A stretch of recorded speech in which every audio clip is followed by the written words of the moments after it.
Olá, sejam bem-vindos ao canal Gatinho Valmon. Eu não lembro se no vídeo anterior eu já pedi desculpas. Se eu não pedi, vou pedir agora. Eu havia prometido no início do curso de criação que eu iria postar um vídeo uma vez por semana, aos domingos no mínimo. E se eu tivesse tempo, eu também postaria às quartas-feiras. Então, no mínimo haveria um vídeo por semana, né, e no máximo 2. Só que infelizmente eu não tenho conseguido manter essa periodicidade de publicações. Então, para não ficar constantemente quebrando a minha promessa, eu vou fazer uma nova promessa mais realista. Eu vou, no mínimo, postar um vídeo a cada 15 dias. Eu acredito que eu vou fazer um vídeo sobre genética e aí, na sequência, eu vou fazer um vídeo sobre curiosidades em geral, como esse daqui, por exemplo. Mas se eu conseguir fazer um vídeo por semana, eu faço e publico a cada domingo, tá? Eu só não quero me comprometer com isso de novo, porque eu já vi que eu realmente não estou conseguindo dar conta. Como vocês já viram aí no título, o assunto de hoje é criação sem gaiolas, tá? Eu quero deixar bem claro que quando eu falo sem gaiolas, eu não estou falando de criação outdoor, que são aquelas pessoas que deixam os gatos andarem pelas ruas à vontade. Não, eu tô falando de criação indoor, que é aquela que você deixa os animais soltos dentro de casa, mas você tem a casa toda telada, para que os gatos não possam sair para a rua, para não correr o risco de serem atropelados, envenenados ou pegarem doenças de outros gatos que vivem nas ruas, tá? Então eu vou explicar para vocês como eu faço hoje aqui em casa, como que é o sistema hoje aqui em casa e como já foi antes, e como foi se modificando, e depois eu vou falar de outros modelos que outros criadores utilizam. Deixando bem claro também que não existe um modelo certo, um modelo errado, tá? Existe um modelo que se encaixa na realidade de cada um. Hoje em dia, o único gato que fica separado dos demais aqui é o Nicolas, e somente pelo motivo de que ele se dá bem com alguns gatos e não se dá bem com outros.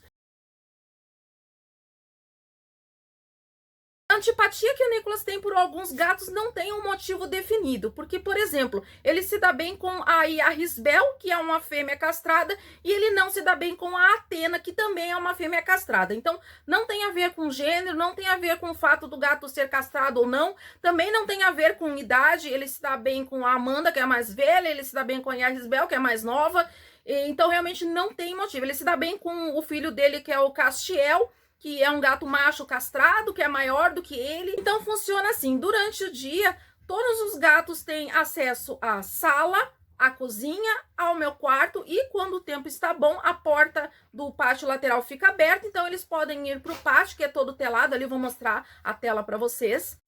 Aí um pedaço das telas tem uma tela de arame e uma tela de plástico, a trama mais fechada. Em outros lugares só tem a de arame. Aí os gatinhos tomando sol. Aí tem vários puffs na sala, eu coloco uma coberta por cima, né, emendo um puff no outro. Tem uma poltrona também, que eles gostam de deitar. Ali eu botei uma prateleira perto da janela. Na parede oposta tem outras duas prateleiras também. A cachorrinha fica junto com os gatos, então tem caminhas pelo chão também. Aí quando vão sujando as capinhas, eu vou trocando. Aí de novo a prateleira, o Nicolas na minha cama. E aí eles podem ficar à vontade tomando sol, olhando a paisagem, sem que corra o risco deles fugirem de casa, porque as telas impedem. Durante o dia, o Nicolas fica num quartinho especificamente para ele, e ali a partir das 5 horas da tarde, mais ou menos, eu coloco os gatos que estão passeando no pátio para dentro, fecho a porta, e aí eu deixo o Nicolas ficar ali no pátio das 5 às 6 horas da tarde, para que ele também possa aproveitar o sol. A partir das 18 horas, eu fecho a porta do meu quarto, e aí o Nicolas fica solto ali, junto com os gatos que querem ficar ali e com os quais o Nicolas simpatiza. Ninguém que o Nicolas antipatize pode ficar ali, porque o Nicolas se avança mesmo, e não é para dar tapinha não, ele realmente se avança para machucar o outro gato. Então, sempre antes de fechar ali, colocar e soltar o Nicolas no quarto, eu faço uma varredura ali embaixo da cama, vejo se não tem nenhum inimigo do Nicolas. Então, quem é amigo do Nicolas pode ficar, quem é inimigo do Nicolas é convidado a se retirar, né? Eu pego no colo e tiro dali. E a partir daquele momento, sempre que à noite eu precisar sair do meu quarto para ir para outro cômodo da casa, eu sempre cuido na hora que eu vou abrir a porta, para que nenhum gato que esteja do outro lado, que seja inimigo do Nicolas, passe pro quarto, porque senão vai dar briga. Esse é o único motivo do Nicolas não poder ficar solto junto com todo mundo. Todos os outros gatos se dão muito bem entre si, independente de serem machos ou fêmeas, de serem castrados ou não. todo mundo se dá bem, com exceção do Nicolas, que, como eu já expliquei, ele antipatiza com uns e simpatiza com outros, e realmente não tem um motivo claro para isso. Agora eu vou contar para vocês como era no começo. No começo eu tinha apenas um casal de persas e mais um casal de gatos sem raça definida. Eu deixava todo mundo solto, só que quando a gata ficou grávida pela primeira vez, eu percebi que eu teria um problema ali. Por quê? Para poder fazer o desmame e para evitar que a fêmea ficasse grávida enquanto ainda estava amamentando, eu teria que separar macho e fêmea. Eu usei o recurso da porta ali. Então, e aí eu fazia um revezamento. Durante determinadas horas, o macho ficava no quarto, enquanto que a fêmea tinha acesso ali ao resto da casa e ao pátio. E depois eu destrocava, colocava a fêmea no quarto e o macho ali. E quando eu fui fazer o desmame, eu vi que realmente aí não tinha outra porta, porque naquela época a casa era menor, era metade do tamanho do que é hoje, e realmente só tinha aquela porta para poder separar os dois, e não tinha uma outra porta, um outro cômodo, que eu pudesse separar os filhotes da mãe para realmente fazer o desmame final, que realmente eles não iriam mamar mais, né? Iriam só comer a ração para poder ir para casa dos novos tutores. Então eu acabei tendo que realmente comprar uma gaiola para colocar na sala para poder fazer esse desmame. E como eu ficava com muita pena de ficarem trancados ali na gaiola, eu fazia um sistema de revezamento. A cada 2 horas ficavam os filhotes na gaiola enquanto a fêmea ficava solta, e depois eu destrocava. Ficava a fêmea na gaiola por 2 horas enquanto os filhotes ficavam soltos, e depois quando eu destrocava o macho com a fêmea, aí os filhotes podiam ficar soltos com o macho, porque ele não brigava com os filhotes, né? E obviamente eles não iriam mamar no macho. Com o passar do tempo, eu acabei adquirindo uma outra fêmea, depois eu acabei castrando aquele primeiro macho e comprando um outro macho com um padrão melhor. Então foi aumentando o número de gatos, e aí eu fui tendo que realmente fazer uma separação maior, e eu acabei tendo que comprar outras gaiolas e fazer esse sistema de revezamento para que ninguém ficasse preso por mais de 2 horas. Mas isso ainda era uma coisa que me incomodava bastante, mesmo fazendo esse revezamento a cada 2 horas, me incomodava deixar os gatos em gaiolas, porque é uma coisa que desde o começo, né, quando eu fui comprar os primeiros gatos, eu visitei alguns gatinhos, e quando tinha gatinho que os gatos ficavam em gaiolas, aquilo me incomodava muito, e era uma coisa que eu não queria fazer. Então, mesmo fazendo esse sistema de revezamento, me incomodava muito. Aí, quando a gente teve a oportunidade de aumentar o tamanho da casa, aí finalmente eu pude aposentar todas as gaiolas, e aí eu fui separando os gatos por cômodos. Contratei uma serralheria para fazer portas de segurança sob medida, e aí eu pude separar os gatos em setores, né? E eu também garanti aqueles que tinham o seu quartinho ali, que eles tivessem um horário no dia para poder passear, ou eu colocava o gato para passear no pátio da frente, supervisionando ali, para que ele não pudesse fugir, para garantir que todo mundo pudesse ter acesso ao pátio, mesmo que não pudessem ficar juntos uns com os outros. Depois que a minha mãe teve o AVC, eu tive que reformar um quarto só para ela, então eu acabei diminuindo a quantidade de machos reprodutores de 4 para 2, então eu castrei 2 gatos e deixei 2 gatos inteiros.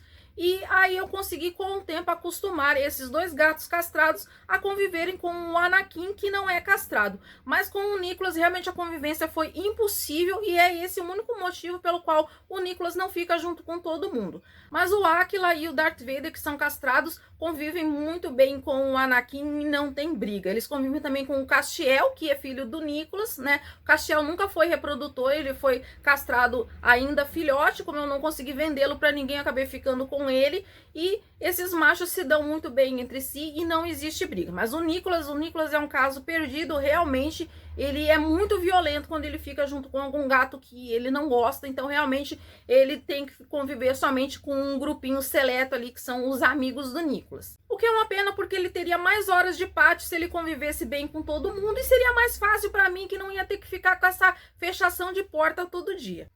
Bom, esse sistema de cômodos aí é o que muitos criadores usam. Geralmente as fêmeas não costumam brigar entre si, então as fêmeas ficam todas juntas, inclusive até criadores que criam raças diferentes deixam fêmeas de raças diferentes convivendo entre si e separam apenas os machos em cômodos separados. Aí vai variar Aí vai variar da condição de cada um, se esses cômodos vão ter acesso a alguma varanda, algum pátio, né? Ou se vai ter só ali alguma janela, alguma coisa. Muitos criadores criam em apartamento, muitas vezes não tem a opção de ter um pátio disponível, mas podem de repente ter ali uma varanda. O sistema de revezamento que eu falei também é utilizado por alguns criadores. Então, de repente, eles deixam o macho preso em algum cômodo durante o dia, enquanto as fêmeas ficam soltas, e à noite fazem o contrário, prendem as fêmeas e o macho fica solto. É uma maneira de todo mundo ter a sua chance ali de perambular pela casa, né, de ter liberdade,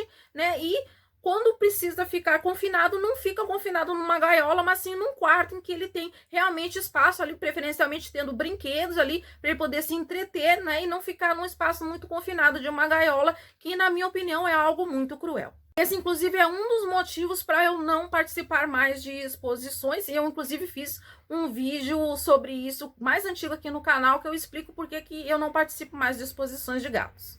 Um outro sistema pode ser o de cocriação. Um criador tem os machos e outro criador tem as fêmeas.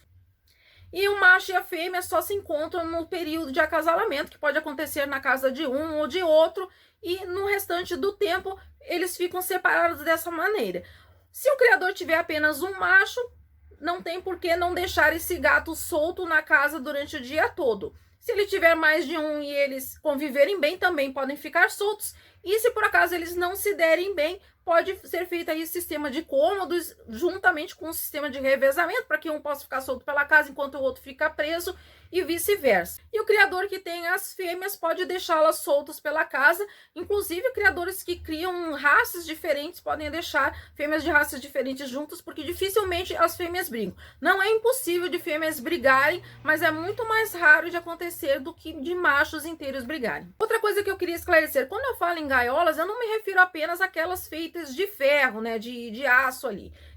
Tem criadores que fazem gaiolas de vidro, né, que são muito bonitas. Muitos criadores até fazem uma construção ali de concreto armado, colocam portas de vidro. Fica visualmente muito bonito, mas aquilo não deixa de ser uma gaiola, né? Porque o animal está num espaço confinado ali, que ele tem apenas uma caminha, uma bandeja sanitária, pote a água, tudo muito junto, e ele não tem realmente espaço para circular. A gente vê em alguns vídeos esses gatos sendo soltos ali no chão, né? Mas eu realmente não sei dizer se aqueles gatos só ficam soltos ali na hora de gravar o vídeo, né? E depois que termina a gravação do vídeo, eles são presos novamente, ou se de fato eles ficam algumas horas soltos ali. Então é uma dúvida que eu realmente tenho, porque isso não fica claro nesses vídeos. Então o que eu queria mostrar com esse vídeo é que é possível fazer a criação sem gaiolas. Infelizmente ainda tem criadores que usam esse método mais antigo. Ali no começo era muito comum essa criação com gaiolas. Tinha criadores que tinham 100, 150 gatos. Isso também é uma coisa que eu vou falar em um outro vídeo. Não é uma coisa saudável ter tantos gatos assim.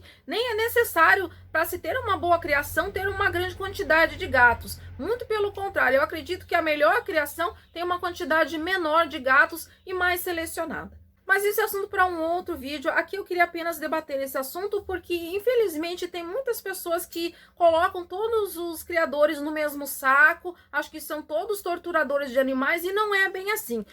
Tem sim criadores que só se importam com dinheiro, colocam as fêmeas para cruzarem uma gestação após a outra para terem mais filhotes para vender e não se preocupam com o bem-estar dos animais, né? Colocam em gaiolas como se eles fossem objetos a serem guardados em armários e realmente não se preocupam com a qualidade de vida, o bem-estar dos animais. Mas não são todos os criadores que são assim. Tem criadores que sim querem criar, mas também querem dar qualidade de vida aos seus animais, e eu acho que eu aqui com esse vídeo estou tentando separar o joio do trigo e mostrar para as pessoas leigas que nem todos os criadores são iguais, que tem gente sim que se preocupa com o bem-estar animal. Como eu falei ali no início da minha criação, eu acabei tendo que utilizar gaiolas porque eu não vi outra maneira de fazer a separação, mas eu tinha a preocupação de fazer um revezamento a cada 2 horas para que nenhum deles ficasse muito tempo preso. Então, mesmo quando eu tive que usar gaiolas, eu não usava gaiolas em tempo integral, eu tinha essa preocupação de que eles tivessem